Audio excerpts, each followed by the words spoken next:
It's my opinion that if a man is serious about truly facing reality, then you'll have to come to the realization that you are fighting against someone else's imagination.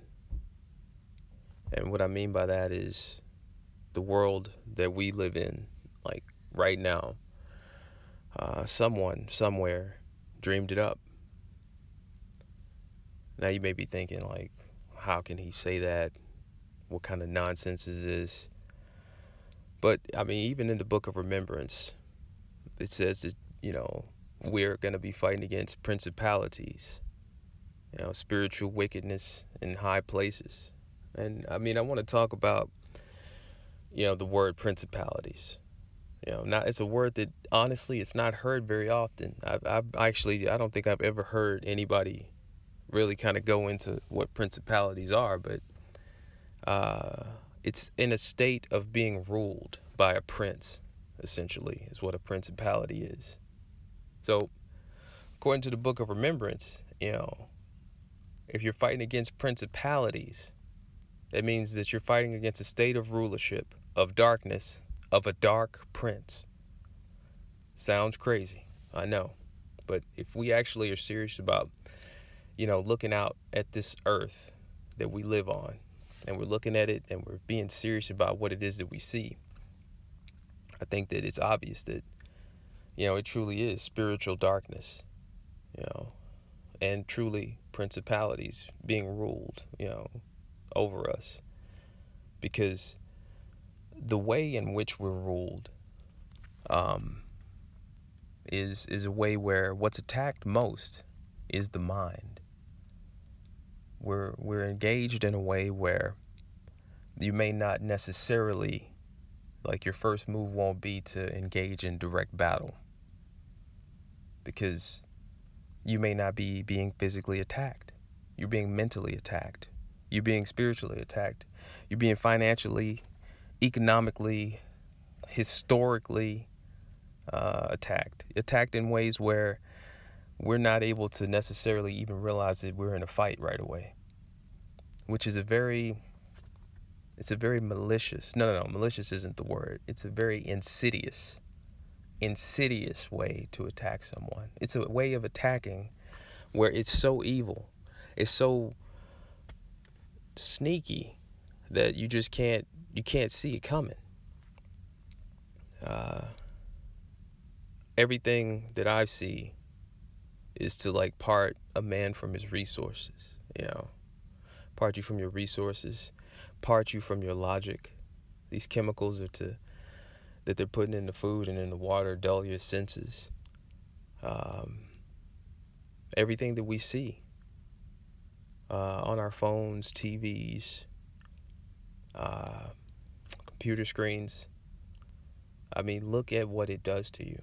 We stare at these glowing black screens that just eat away at our minds and that shape our perceptions.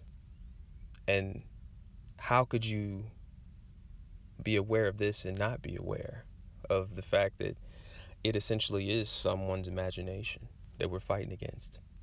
And it's a very clever imagination. I'll give it that. That's, in my opinion, that goes without saying. This is what we're battling. So if we face this, then we have to realize that it's designed for us not to necessarily come right out and fight it directly, at least not right now.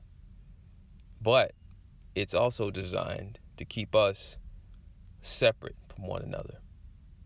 Because even in the book of remembrance, the Most High says you're going to be scattered among the nations. Like, meaning that a lot of you that are hearing my voice right now, you're not going to be anywhere near me. I'm not going to be anywhere near you. So if you do engage in fighting somebody, you're essentially on your own, at least for right now. It's just what it is. And I'm not saying you can't win. I hope you win. I want us all to win.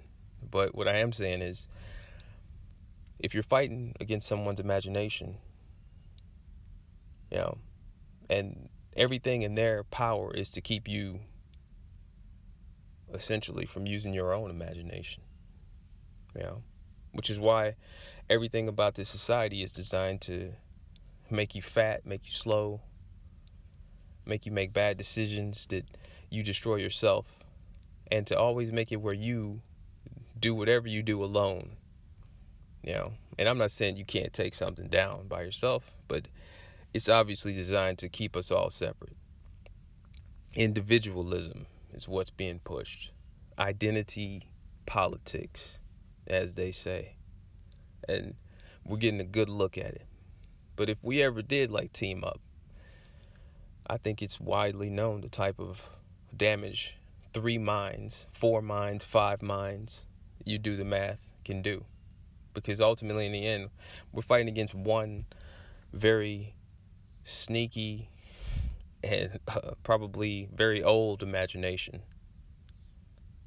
And even if, it's been around for as long as it has, I mean, we're all seeing the flaws, the chinks in the armor today with all the guys who are, forced to pay, for this and that, child support, alimony, and they're able to get off of that stuff.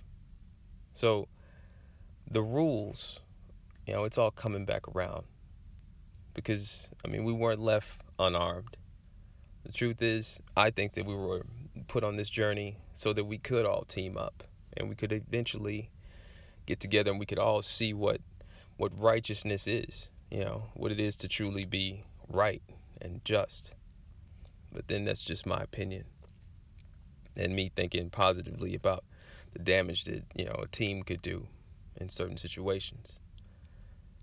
And the reality that ultimately we're just facing a really elaborate, imaginary scheme.